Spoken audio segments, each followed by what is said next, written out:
មិនឯងទៅបោះលីមួយអញហើយឲ្យប្រពន្ធស៊ីសៀងឲ្យស្រីនាងស៊ីដល់សុំឲ្យតែប្រលប់ខ្ញុំនេះមិនចេះនៅផ្ទះបាយលឿនបើមិនចូលលឿនផ្ទះមានតែអួលព្រោះបាយឆ្នាំងចាស់បើបាយក្រៅផ្ទះសូមប្រាប់ផងចុះស៊ីមិនឲ្យចាញ់ជ្រូកបើនិយាយរឿងស្វឹងខ្ញុំតែងគង់វិញមិនដឹងអីខ្លួនដេកនៅដីសម័យដូចដេកលើពូក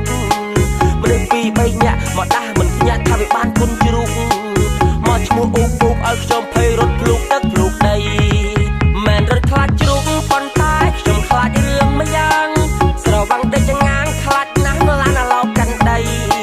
ខ្ញុំខឹងខ្លាំងពេកស្ទុះវងទៅចាស់មុខជ្រូកបីដៃថ្ងៃនេះហេងអីចាស់ជ្រូកដាក់ដៃចូលប៉ងបលិញម៉ែក្មេងឪក្មេងមកតាមសួរខ្ញុំដល់ប៉ងម៉ែសួរត្រង់ចោះកូនប្រុសកូនខុសរឿងអី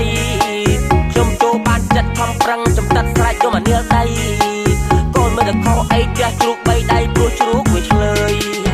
ឥឡូវទុកធំប្រពន្ធមិនឲ្យចូលផ្ទះលើកដៃសំពះម៉ែក្មេងក៏ធ្វើប្រងើយបងថ្លៃប្អូនថ្លៃធ្លាប់ផឹករាល់ថ្ងៃក៏គេកន្តើយអួយចាប់បដ ாய் បងជប់ខូចហើយណាម៉ែប្រពន្ធ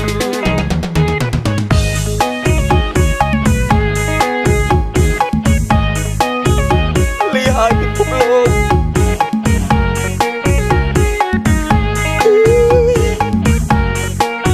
លីហើយឯងចាំជួបគ្នាជាក្រោយចុះ